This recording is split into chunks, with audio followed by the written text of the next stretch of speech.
वाला है start.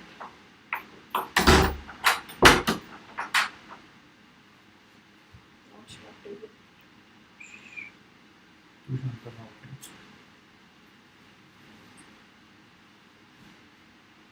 थांबा, मी earphones घेऊन येतो.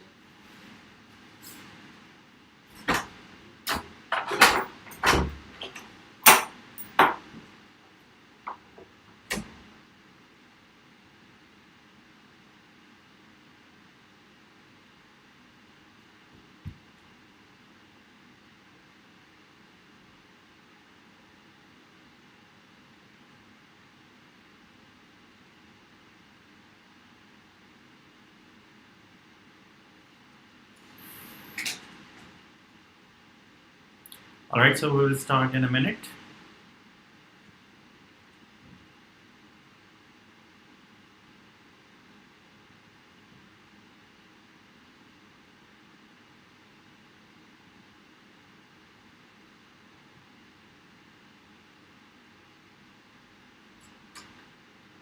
Earphones नहीं सापडले.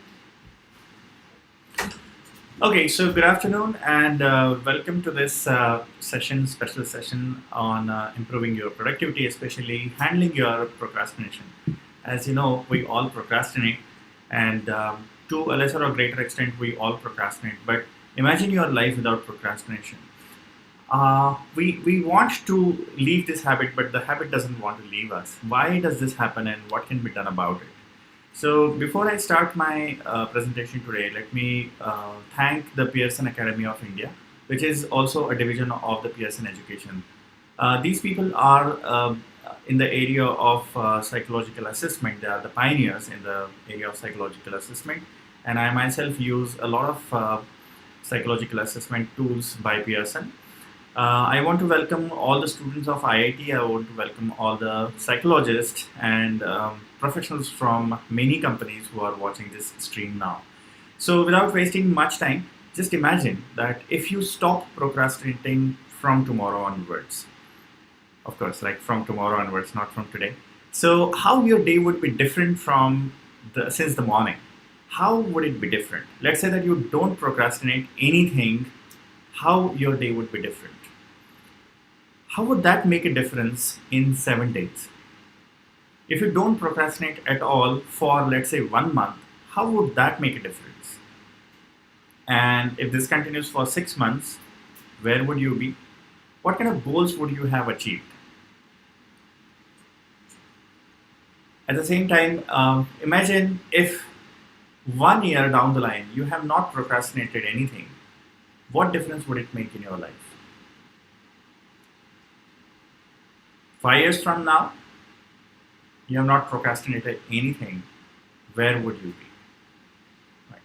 So this suggests that whatever goals you have set for yourself, maybe you will be much closer to them if you do not procrastinate anything. And we procrastinate on many fronts. For instance, we procrastinate on work, we procrastinate on personal health, we procrastinate about finances, we procrastinate about being organized, about relationships, about speaking up, and so many things.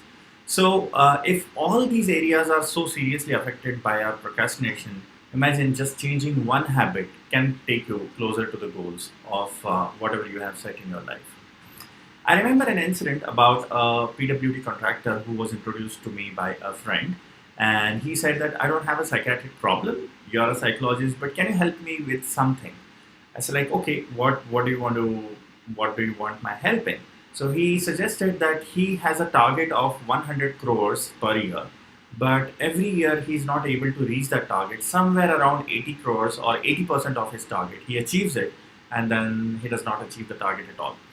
So we sat for around 6 to 7 sessions, and after that, 1 year later, he contacted me. He said that he had already achieved 105 crores, and the next year, a half year later, means 1.5 years later, he said that he had crossed 112 crores in the mid of the year, which means that he could boost from 85 crores to 112 crores in just a matter of 1.5 year. That's another story that I got only a few thousand rupees from the sessions. But what is important is that it could make a huge difference in his life because he changed just one habit. He had a very typical habit of procrastinating filing tenders. He had a typical habit of procrastinating to recover the money from the government and so on. But all this piled up into huge sums of money, and that made a lot of difference to him. Now you imagine if financially only it could make so much of difference in his life, what kind of differences it can make in your life. Now let us imagine what kind of blocks do we have in when it comes to productivity. There are some major blocks in productivity. There are external blocks, for instance, the boss, your wife, your husband, your kids, the weather, and the government, the opposition party, slow elevator, printer, so on. There could be innumerable external blocks to productivity, including lack of resources and so on. But yeah, we have very little control over the external factors that reduce our productivity. I'm not saying that productivity cannot be impaired by external factors, but what impairs productivity, what reduces productivity when it comes to the internal factors? So let's look at the internal factors. What kind of factors are there that interfere with your productivity? So the internal factors that reduce your productivity are negative feelings. When you feel low or when you feel demotivated, you are unlikely to be engaged actively or proactively engaging in your goal seeking. Some medical conditions, especially ADHD, is something that reduces productivity big time. I myself have ADHD, and I keep getting distracted when it comes to studying. So if I have to read a book, within 2 to 3 pages, I get distracted and I lose focus. So a lot of students, especially the IT students, you might be noticing that if you are getting distracted frequently, maybe you should check yourself for ADHD, because that reduces productivity big time. Then depression demotivates you to do anything. We call this as inertia, and depression also leads to what we call as anhedonia, which means lack of pleasure in whatever you are doing.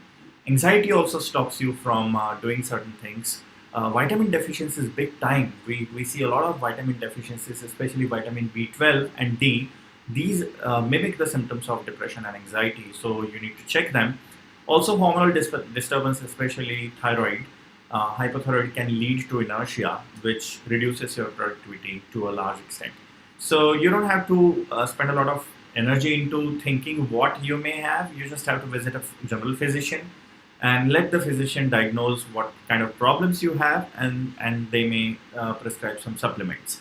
There could be some thoughts and philosophies. For instance, I used to have a philosophy. I once visited a friend, and my friend told me that his friend, another friend, has 16 petrol pumps, and all he does is sit at home and earn passively.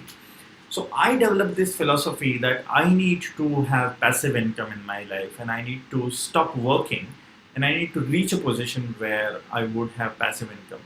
So this kind of philosophy is extremely counterproductive, because if you have this way of thinking that you need to earn money or you need to be successful without putting in effort, this can hinder your progress to a great extent.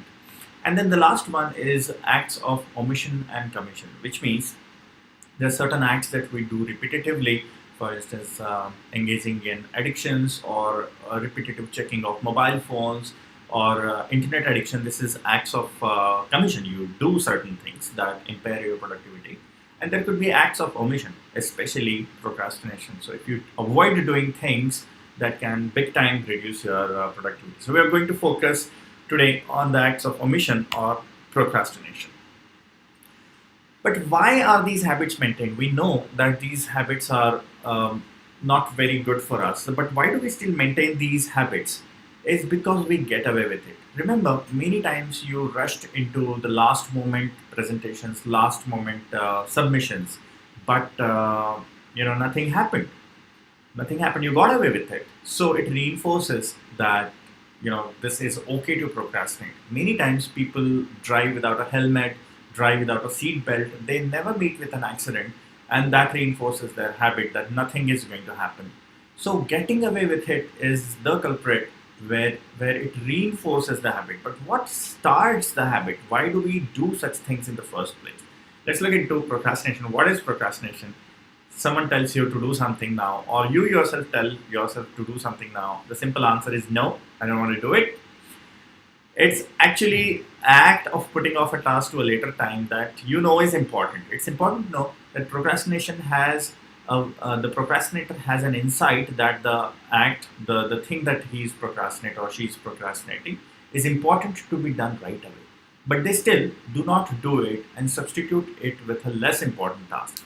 So it's not just an act, I would say. I call it as an art because some people are very, very skilled at procrastinating. And I'm sure that some of my students who are watching now, they might be giggling, who am I hinting at? Of course, like you, who could be a skilled procrastinator. Do you know any skilled procrastinators? Awesome. We also need to know what is not procrastination. For instance, there is something called a strategic delay, where you deliberately delay doing something because doing it later would be more helpful. In such cases, for instance, this is the Sensex graph, as you can see, and if I want to sell some shares because the rates are dropping, my investment advisor would tell me that, sir, don't do it now because the rates are very low and you would lose a lot of money. So I would suggest that you wait till the lockdown is over and then sell them. So I'm deliberately delaying to sell my shares because it would be helpful to do it later. I don't want to go for a haircut immediately after the lockdown is lifted up because the risk is very, very high when a lot of people would be going to salons and the risk of infection would be high. So though it looks like I'm procrastinating to get a haircut, but it could actually be a strategic delay where I understand that delaying it would be helpful. So make sure that not every postponing is technically procrastination. Some acts of postponing are actually helpful. So don't say that everything you postpone is a good thing or a bad thing. No, it's not. There are some commonalities in people who procrastinate. They all have anxiety. So it is written in books that every procrastinator has an emotional problem, and that is true because if they didn't have an emotional issue, for instance, anxiety, they would not procrastinate. Because the moment you start doing something which you think it is important to do, you might start feeling anxious, and this anxiety pushes you back, and this discomfort pushes you back into a state of inertia or doing something which is less important. Low frustration tolerance. People who procrastinate frequently have low frustration tolerance, which means that, oh God. All right. Okay, so start again. No. Start again, quick. Fine. It's okay. Right. I'm sorry for this. It's, I think, 5 minutes में तब तक बंद होगा. Can you start this camera, please? Just change the and then change it. अच्छा delay है बेटा. It's delayed. Start this camera, please. Start this camera, please. Start this camera, please. Change the source.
All right. So if something can go wrong, it probably will. I'm sorry for the technical glitch. I hope I am visible and audible now. So the second common thing between procrastinators is low frustration tolerance. If something blocks their goals, they get frustrated and angry very easily. For instance, just now my stream stopped. The camera stopped suddenly, and my stream stopped. This is a frustrating situation for me. I had a choice to get extremely upset about it, and I also had a choice to quickly fix the issue and get back on track. So people who have low frustration tolerance usually they take the choice of getting very upset, and then what happens is that they are also likely to avoid doing things because they get very upset if something goes wrong. Another thing is rebellion. In rebellion, people do not want to do things because they have been asked to do something. For instance, if there was someone, let's say that you have a friend with you, and then you close your fist and you ask the friend to open it. It is likely that you are going to close the fist very strongly and firmly. Even if you have not been asked to close the fist very firmly, you will do it because you resist any change. So people who resist change are more likely to procrastinate.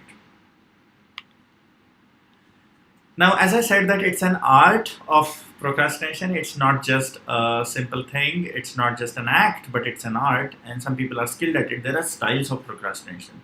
One of the very common styles of procrastination is what we call as low impact procrastination. In this style of procrastination, you may have seen people with broken mobile phones. All right, so you you probably have a mobile phone screen that's broken and you have not fixed it. That's another story. It's because of the lockdown. But many people still carry on with their mobile phones like this because it does not make much of a difference.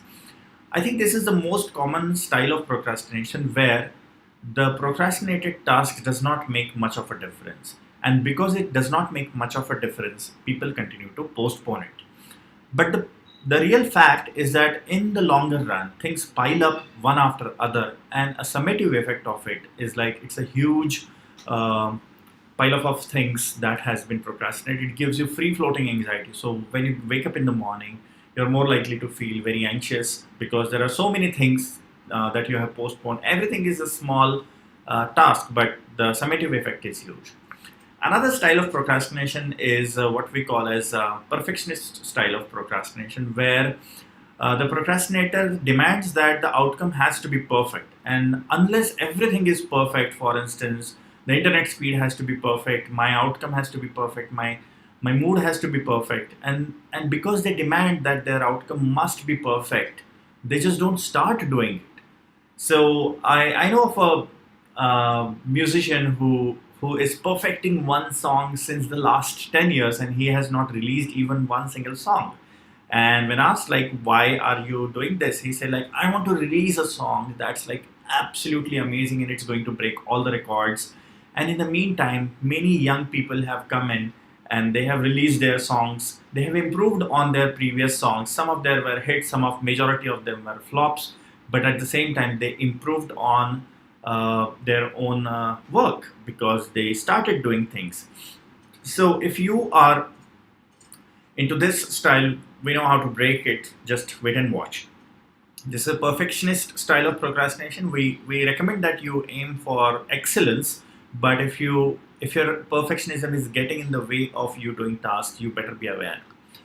The third style of procrastination is what we call as a promissory note procrastination. In this style, you promise yourself that you're going to start from tomorrow or Monday or 1st of January or something. So in this style of procrastination, the promise serves a purpose to remove your guilt that you're not doing it right away.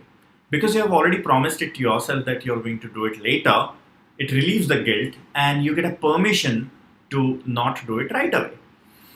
The guilt serves only one purpose the promise serves only one purpose, to remove the guilt. It does not serve any other purpose.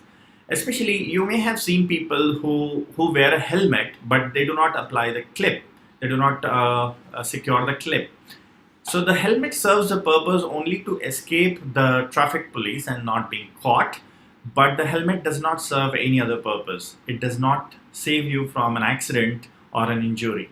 In a similar way, the promise only serves the purpose of removing the guilt. It does not help you do something. So people who have this promissory note procrastination typically promise themselves to do something without a concrete plan how they are going to do it. For instance, you promise yourself that you're going to go to the gym, but you do not have a concrete plan. For instance, which gym are you going to go to, and at the same time, what time are you going to go to the gym, and so on. Another style of procrastination is hindrance procrastination.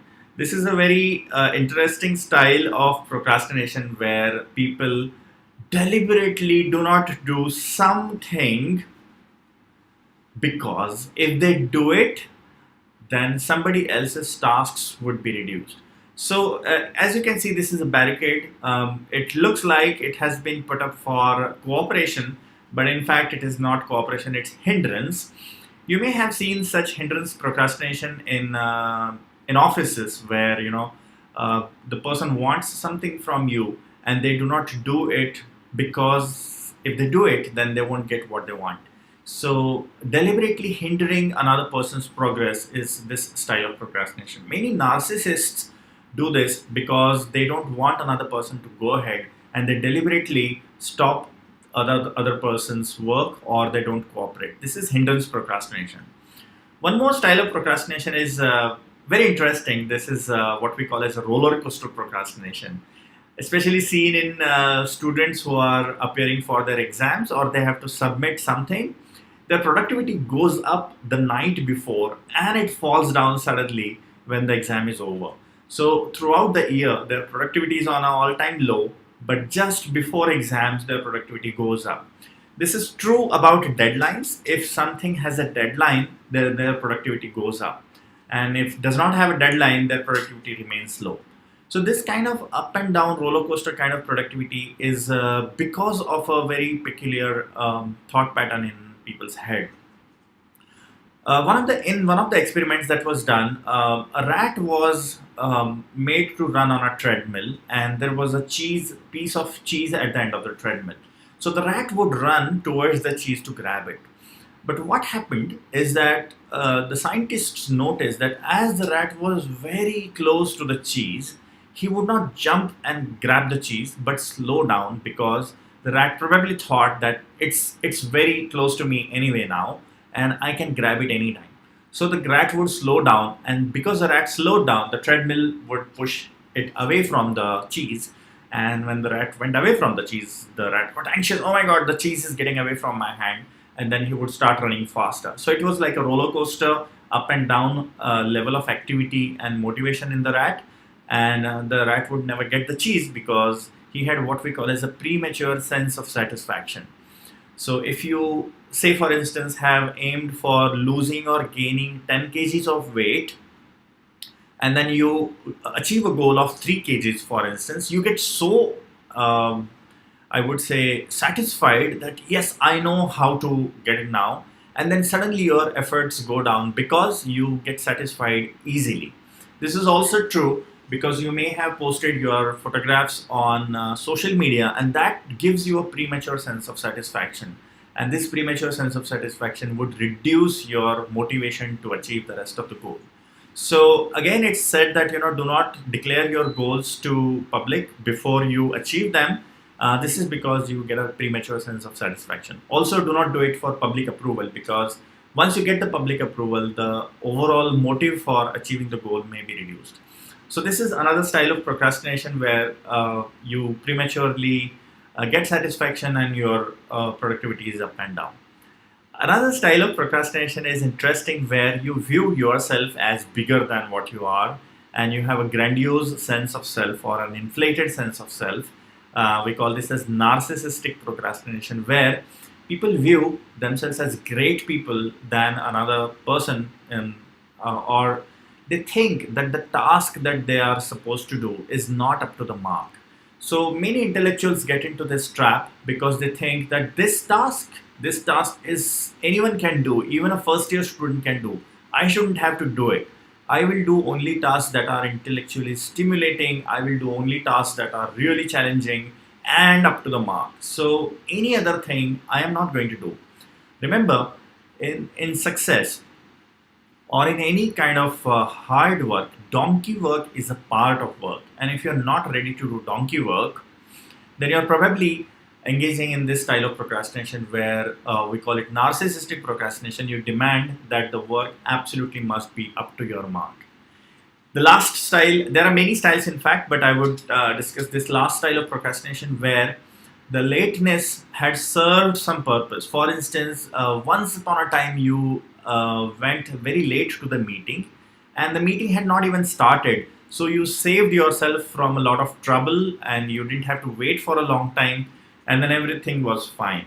So these people continue to apply the same logic that being late is good to every other context. So they have had one experience where being late was good and they think that they can generalize it to every single thing. So once lateness had served a purpose, so they continue to do it again and again and again, even when they are very sure that being late is counterproductive. But somewhere in the back of their head, they still hold on to that one single incident where being late was helpful. So let's do a quick recap of styles. The mild impact procrastination where it does not make much of a difference anyway. Second style is perfectionist. They have an all or nothing thinking. I will do work which is perfect or I will not do anything. The promissory note where they have a resolution without a plan of action. And hindrance procrastination where they have passive aggression towards the person. Roller coaster procrastination where the productivity goes up and down based on a deadline. Narcissistic procrastination where you think that the work is not up to your mark and it does have to be. The millennial syndrome is quite a lot of narcissistic procrastination where the millennials think that they deserve very good things in life, but they shouldn't have to put in effort into it. So they want an iPhone 11, for instance, but they wouldn't want to put in effort into it. So they think that donkey work is not my cup of tea. I will rather delegate that to someone else. And lateness, it once served a purpose. I hope you have been able to identify your style of procrastination yet so far. Most people have 2 or 3 styles of procrastination in different contexts. But if you are able to identify the style, then you will be able to do something about it, right? Let's look at the procrastination cycle. What exactly happens when we procrastinate? There are some predisposing factors that predispose you to procrastination. For instance, sleep deprivation. When you are sleep deprived, you are more likely to procrastinate. When you do not exercise for a long time, you are more likely to be lethargic and have low frustration tolerance. So it is likely that you will continue to procrastinate. If you are in a bad mood, it also predisposes you to procrastination. And there could be some role models that make you think that it's okay to procrastinate. Then the second step in procrastination is the thoughts at the time of procrastination. Mostly people have thoughts like, no, not now. It's too late now anyway. I'm not in the right mood. I'll do it tomorrow. Such thoughts are called as permission giving beliefs. They permit you to do it tomorrow, right? If you may have noticed, there are similar thought patterns that go when you are addicted to something. For instance, if you are addicted to smoking or alcohol, there may be some thoughts that go through your head at the point of choice. So you may think that just one more smoke and I'm going to stop tomorrow. Just one more drink and I'm going to stop tomorrow. So these are permission giving beliefs that either permit you to procrastinate or to continue doing the addictive behavior. And the last one is getting away with it. Nothing happens. It does not do anything wrong, and that's why you reinforce the whole cycle. I want you to do a quick exercise. If you have a pen and paper, just draw a cat's face in 5 seconds. 1. Alright, so 5 seconds to grab the pen. Draw a cat's face in 5 seconds. Okay, so stop. The time is up. And now you have to draw a cat's face in 1 minute or half a minute now. So let's go for the next 30 seconds. Draw a cat's face in 30 seconds.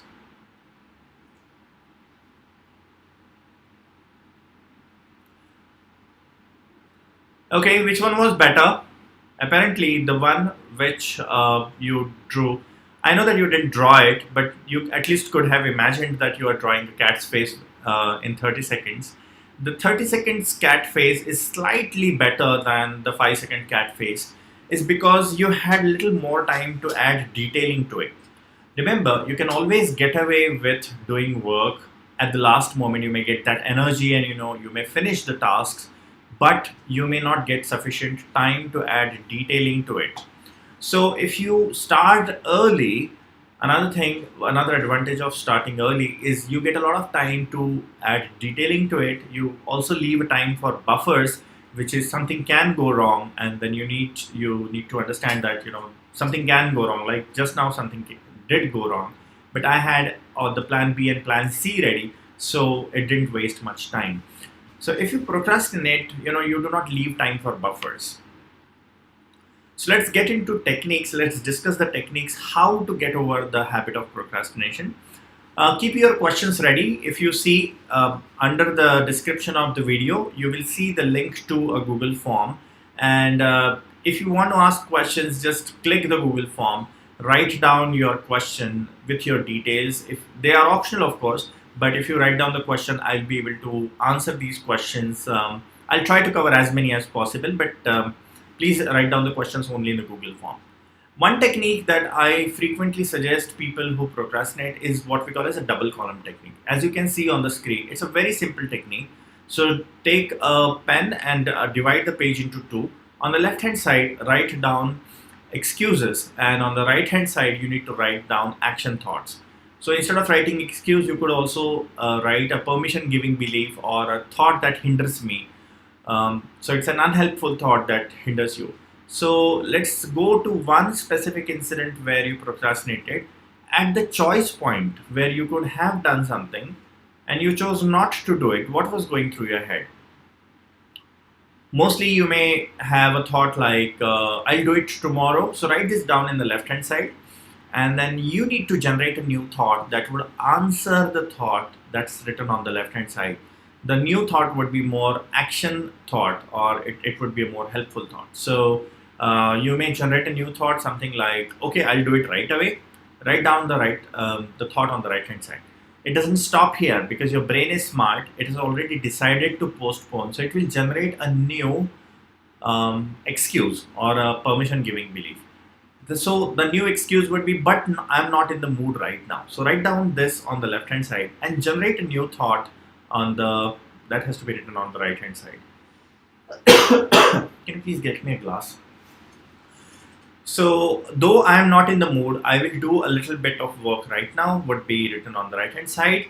And then another excuse might be generated by yourself, which is, but what's the use anyway? So write this down on the left hand side. So this way you have to do zigzag and keep doing till you run out of all the excuses or the permission giving beliefs. So the final thought could be something like, okay, let's just do it simply. One more technique I keep telling people is give them an example of a bodybuilder or a professional weightlifter. Do you think that they build these muscles overnight and the strength overnight? No, they don't. So they may have done the same thing over and over again, and therefore they built the strength of the muscle. The brain acts not technically like a muscle, but in a similar way, the functioning is like if you exercise it more and more, it is more likely to do it. I want you to research a video on YouTube which is called as neuroplasticity. It is by Sentis, S-E-N-T-I-S. You will know what I mean, which is if you are practiced, if you are habituated to doing something over and over again, it gets easier and easier. Remember, when was the last time you lifted some weight? Maybe you started off with 2 kgs and then now you can lift 10 kgs, 15 kgs, 25 kgs. So you can build your muscular strength by repetitively doing it. In a similar way, if you stop procrastinating and start doing things that are not pleasurable, you will build your strength of the brain, and then it will be much easier later. So remember the example of a bodybuilder. I also give example of people who are preparing for a marathon, and I say that what would be required for you to run a marathon race if it is like 6 months down the line. And I tell that, let's say that I have my cutoff point at 500 meters today. So this is my give up point. So today I would give up at 500 meters. And then if I have to run the very long marathon, then what will I have to do? Obviously, I'll have to do it slightly longer and longer and longer. So initially it was 500 meters, then I have to add 50 more meters to it. So it becomes 550 meters, and then I can continue to add more and more meters to it so that my give up point or the give up threshold goes higher and higher. In a similar way, when you are postponing to do some task, postponing for 5 seconds, and maybe continue to do the same task for 5 more seconds, 10 more seconds, 15 more seconds. Add up every day so that you finally finish the task without postponing. So raise your give up point. This way you will be able to delay the procrastination itself. Another technique is a very simple one. It's a choice point technique. At every single point, we have a choice to do it or to avoid it. Remember that the earlier you take the choice, the easier it gets. Let's take an example that you have to finish off some task which is boring, and the automatic thought that you have is, I would rather check my WhatsApp as of now. So at this choice point, you took a choice of checking WhatsApp instead of doing that boring task. As you go into checking the WhatsApp, there is a message that you reply and the other person responds back. So you get pulled into more and more and more. And when you had promised yourself for 5 minutes, it goes on for longer. Which means that the later you take the choice, the more difficult it becomes. The earlier you take the choice, the faster it is. So remember, at every task you are procrastinating, you have multiple choice points. And the earlier choice point you take to do the task, the faster or the more effective it is. I'll give you an example of bubble wrap. At the choice point, you have an urge to do something or to avoid something. For instance, if I gave you bubble wrap, what is the natural thing that will go into your head? The bubble wrap, right? But does this urge make you pop the bubble wrap? No, it doesn't. How? Let us say that someone was holding a gun on your head and they said that don't pop the bubble wrap at all. If you do it, then I'm going to shoot you. So you will be able to stop your behavior. You will not pop the bubble wrap. So you will still continue to have the urge in you, but you will not change it, or you will not transform it into a behavior, which means that an urge and action has something between it. So first comes the urge, then comes the decision to do it, and then comes the action. So this clearly shows that the urge does not make you do it. The urge is followed by a decision to do it, and therefore you do it. This is true for procrastination. This is also true for addictions. So some people say that, I just could not control myself and I did it. This is not true. The more accurate statement is that I just did not control myself and I did it. So which means it's your personal choice to act on the urge. Remember, the urge is not in your control, but acting on the urge is your choice. So if you have an urge to procrastinate, tell yourself the same thing, that the urge is not in my control, but I have a choice to act on the urge or not. One technique that you will probably find helpful is the piled up books technique, where imagine that every task that you procrastinate is a piled up book on your head. And this becomes not only difficult to balance, but it also creates a lot of pressure on your head. But every task that you finish off, remove one book from your head. So this reduces the load and it gives you a sense of relief. Remember the last time you finished off so many tasks, or two or three tasks in a go, and what a kind of relief that you had at that time. So similarly, if you have had a pile of books on your head and if you removed all of them, there would be a big sense of relief. So do it because you will also get relieved of the pressure. This technique I tell is about resources. When you go for shopping, and let's say that you're shopping by a debit card, you would not spend more money than you have. In a similar way, when you postpone doing something, check your resources. How much resources I have? How much time do I really have? What buffers do I have? How many people are there to support me? Because we have optimistic thinking that everything will be all right. No, it does not guarantee that everything will be all right. In best case scenarios, this may happen. So let's say that you're late for the meeting habitually. You might be thinking that you will get the taxi immediately. You will get the elevator immediately.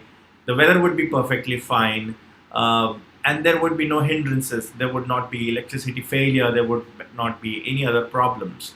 So you imagine that in the best case scenario, I will reach the office in 20 minutes. But in reality, the resources may not line up as you had imagined to be. So check your resources and then take the plan or action.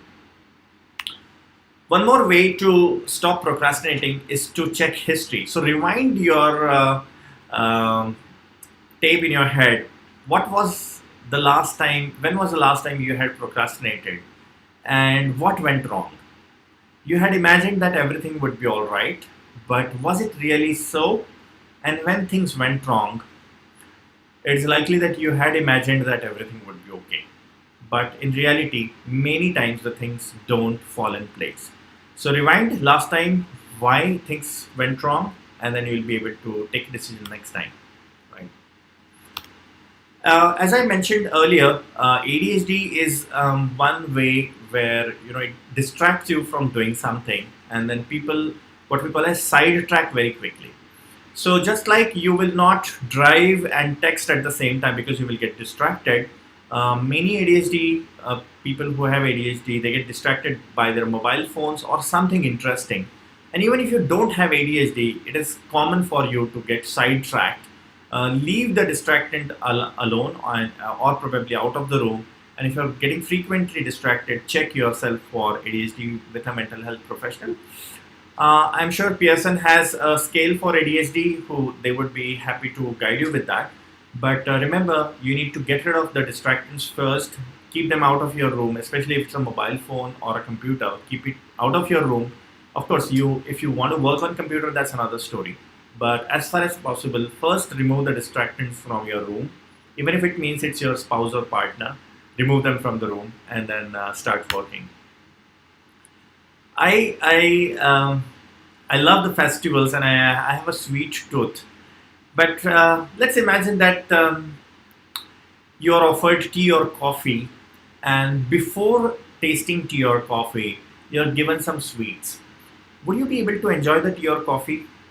Not as much, because the tea or coffee would taste little less sweet. This is because you had already eaten something that is sweet. Sorry.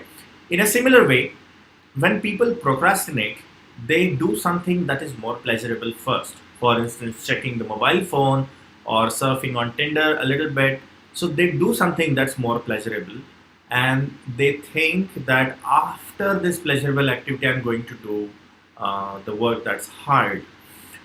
So they may sleep for some time, they may rest for some time, they may relax for some time, and they fool themselves into thinking that after doing this pleasurable activity, even if it means relaxing, they will be more motivated to do the task. No, it doesn't happen that way. Finish the worst part first, or the more distressing part first, and reward yourself with the sweet or the probably more pleasurable activity. This way, you will be able to not only be guilt free, at the same time enjoy the sweet a little more. Yes, this is especially for people who have a promissory note procrastination. This parking lot is almost full, but just one slot is remaining. As you can see, if there is no slot remaining, you cannot park another car. In a similar way, people who procrastinate and they say that they're going to start a new activity tomorrow onwards, they do not realize that where is the space? You have to create a space for the new activity. For instance, you had promised yourself to join gym from tomorrow. At what time? Say 9 to 10 a.m. What are you currently doing between 9 to 10 a.m.? And unless you delete that activity, you won't be able to add the space for the gym. So you may not have to delete the whole activity, but you may have to create the space by borrowing time, 10 minutes or 10-15 minutes from each activity, so that you finally make space for the new activity. So this is for promissory note especially. Make space for the new activity, have a concrete plan, then go ahead. Sometimes people have black and white thinking that either I should be able to finish it off completely or else there is no point doing it. Remember, I remember the times when I used to download files. Don't ask me what kind of files from the internet. And it would show 10%, 20%, 30% download, and download it, and then the connection would break at 99%, and this is like the download failed. So everything went into vain. But what is important is that you can download in parts, or probably you can download in percentage. In a similar way, tell yourself that you don't have to finish off whatever you have started immediately in the same session. Maybe you could do 10% of it right now. Maybe you could do 50% of it later, and then so on. I distinctly remember visiting a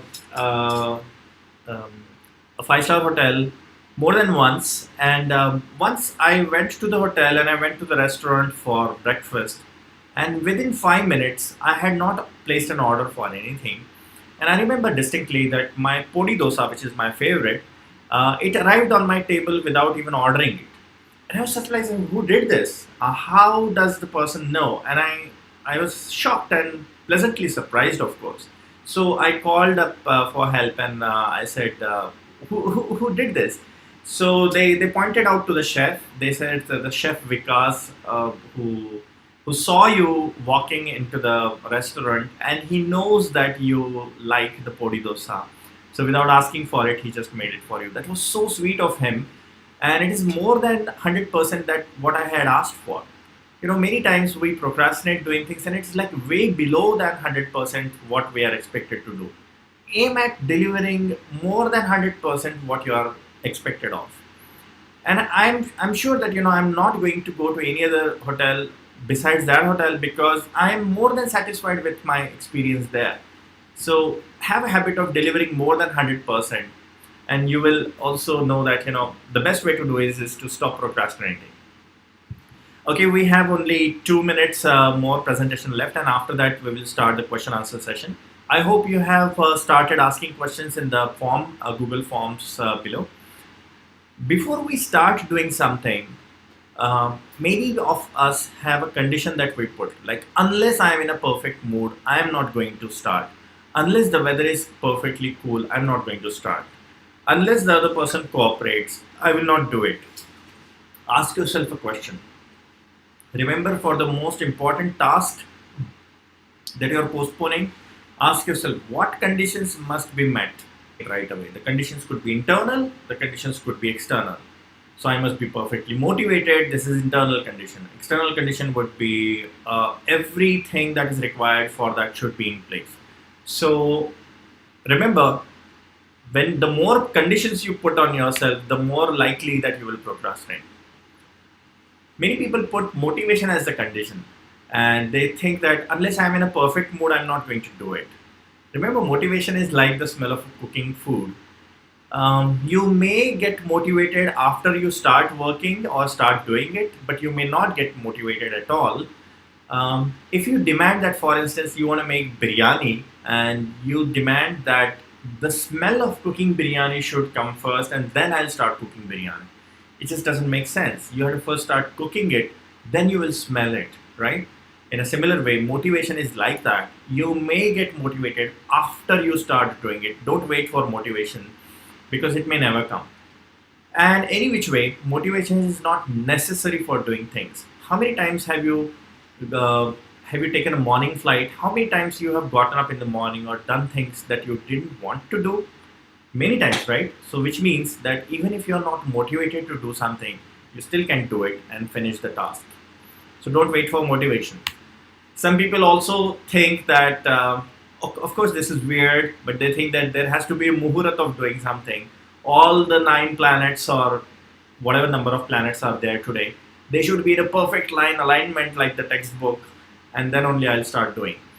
So obviously this is dramatized, but some people wait for so many conditions to be in place before they start doing it. So there is an advice for them. It is unlikely that these conditions would fall in place at the same time. Is it really possible to do things even without these conditions in place? If not, then good luck, good British luck with you. Let's take a look at some conditions that people put on themselves. For instance, अंदर से आवाज आनी चाहिए. There should not be any anxiety. My spouse should acknowledge my efforts, or else I'll not do it. There has to be fast internet. There should be no interference from my kids or from my subordinates or my boss, anyone. I had a peculiar patient who had this condition put on herself. She had a pile of files that was unfinished, and she said, "My boss should be wearing a pink shirt with blue elephants on it on the day, and then only I'll do it." So good luck with that.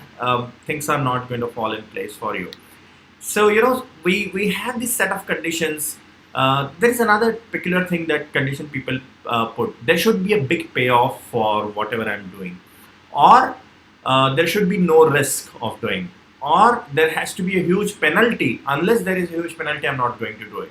They also have conditions like there has to be a deadline. Without deadlines, I can't work. So such conditions put are a sure shot way to procrastinate. And the more flexible you are, say that these conditions are unlikely to be met. So ask yourself, like, so many conditions, how likely are these conditions to be met? Very unlikely. Is it possible to do the task even when the conditions are not met? Yes, it would be difficult, but it is still possible to do the task even when the conditions are not met. And ask yourself, at what cost are you waiting for the conditions? Sometimes people don't marry for years and years and years together, waiting for the perfect partner. They're paying a big cost. So some people don't make career choices. Some people don't take risks of investment into a relationship or profession or study. So they're paying huge costs for waiting for the perfect conditions. Good luck. It's not gonna happen.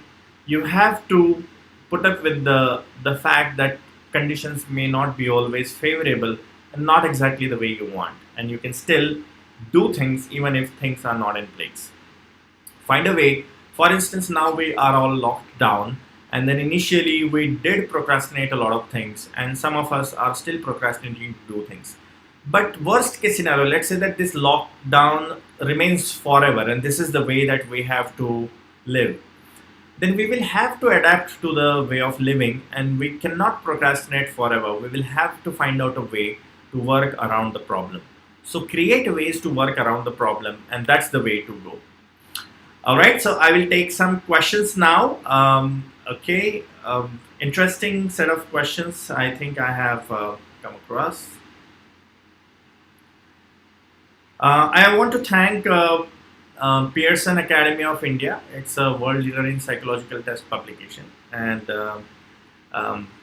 as you know that they have been a pioneer in the group of in the field of mental health testing. Okay, so let me check some questions. All right, so there are no questions yet. Oh yes, a lot of them. I took several career decisions in my life which I'm not happy about. I want to learn from these mistakes and process a better life. I can't see opportunities coming and offer missed out. Okay.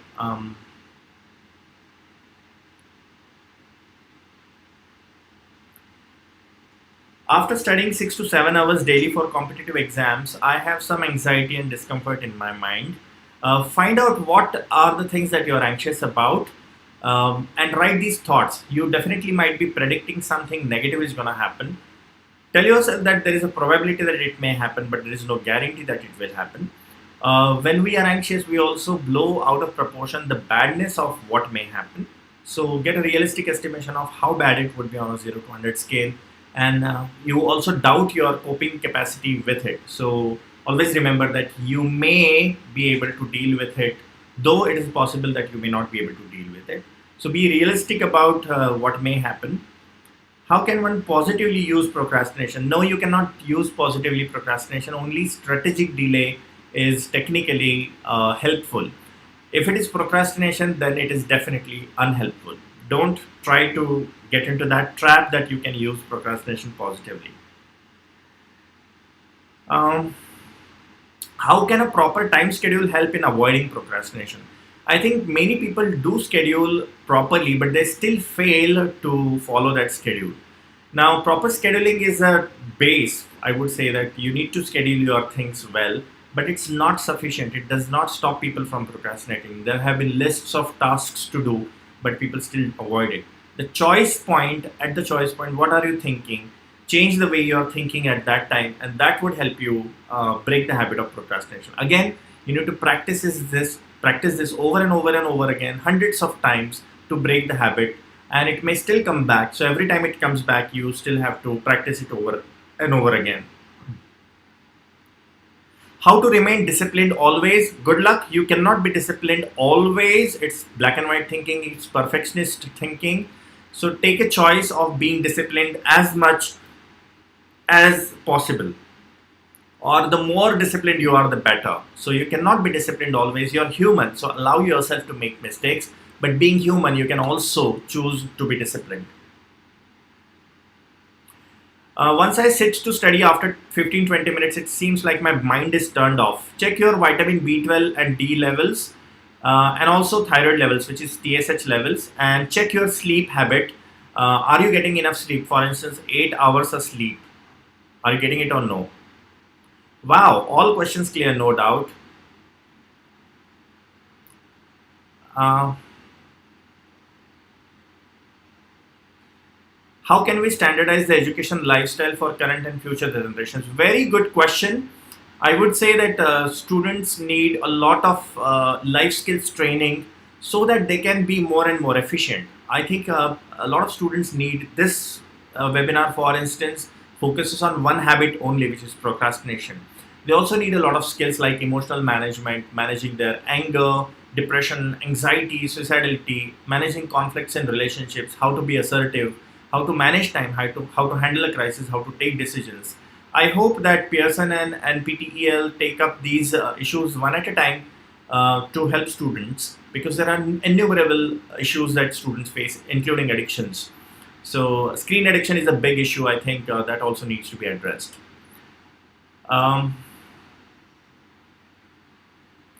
How do we prevent ourselves from procrastinating something that doesn't motivate us but has to be done anyway? Most of the tasks, I remember one of my students who came to me, which is like he was in 12th grade and he said that he does not feel like studying. And I asked him, why does he study in the first place? He said that because it is going to give me good marks. So, and then said like, why don't you study then? And he said like, but it's boring. That studies are supposed to give you marks and admission and secure your educational or academic goals. The studies are not designed to entertain you. For entertainment, there are movies, entertainment, there is pani puri, there is pizzas. So, look for pleasure from them. Do not look for pleasure from studies. So they understood that, job or studies are not meant for your pleasure anyway. So don't expect it from them. How to deal with obsessions and compulsions? Okay, slightly off the topic. But remember, in obsessions, you cannot stop the obsessions, but you can stop the compulsions. So remember the thing that I told. There is a decision between urge and behavior. So we need to work on that in OCD. But I think you need to consult a trained cognitive behavior therapist to be able to deal with obsessions and compulsions better. Oh wow, no questions. Topic related to present purpose situation. Okay, in this situation, drastically things have changed for us, and many things are not in place. So in this situation, I would suggest that take inspiration from cactus. The cactus has adapted over millions of years to very, very harsh conditions, and in spite of these harsh conditions, the cactus does bloom. So it is possible for us to be adaptable. Of course, yes, we are all adaptable. Is it possible for us to adapt to the changing situations? After the lockdown is lifted also, we can adapt to the new situation. Remember, companies like Kodak or Nokia did not adapt to change and they suffered huge losses. In a similar way, if you adapt to changes, you will be less irritated and upset and frustrated. At the same time, you will be less helpless. So adapt. Every day you have to adapt to a new situation. You will be functioning much better. Can procrastination be overcome by enlisting the works and putting deadlines? It can be reduced, but no, again, it has to do with the way you're thinking. Remember, external things, for instance, changing tasks or something, it does not guarantee that you will probably break the habit. So it has to do with your thoughts. These may make you a little, it may lay a foundation of a little bit of what you call as making you more disciplined, but finally it comes to your thoughts. How to curb promissory procrastination? Yes, you need to not only promise yourself but also have a concrete plan of action. How will you execute it? So don't just promise, create a plan first, plan A, plan B, then only you'll be able to break the habit. I have premature sense of satisfaction. How do I get away with it? You tell yourself that premature sense of satisfaction when I have I still achieved my goal or no? If you have not achieved your goal, in spite of satisfaction, continue to work towards it. Maybe you set a wrong goal for yourself. Maybe you thought that getting the satisfaction would be my goal. So change the goal. The goal is finishing the task, not to feel good. Interesting questions. Oh my god, like there are hundreds of questions. I won't be able to answer all of them. There are 222 questions. I am sorry I won't be able to answer all of them here live on the webinar, but I promise you that I will answer as many of them and email them back to you if you have written your email IDs. If you have not written your email IDs, please write your email IDs again and write the question again so that I can get back to you. Thank you very much for your patience and staying with me. It has been a wonderful time interacting with you. Of course, this was one way. It's like I'm talking to an empty room, but I can see that all of you have been very engaged, and at the same time, I'm sure that you have been benefited because I have spoken to many students so far on this topic, and almost everyone, I think everyone procrastinates, and they do find these techniques helpful. But this is just the tip of iceberg. When you actually visit a psychologist or a trained CBT or a REBT practitioner, they would be able to actually help you customize the whole treatment for you, because procrastination is nothing to be laughed about. We all procrastinate, and it is so complex that it's definitely not to be laughed about. We need to take sleep as one of the major hindrances to our goal achievement, and work at it as a problem, as a serious problem, and then you will be able to break the habits and stay back on track. Thank you very much. I want to thank Pearson again and NPTEL for this opportunity to interact with all of you. So stay indoors, stay safe. Thank you very much.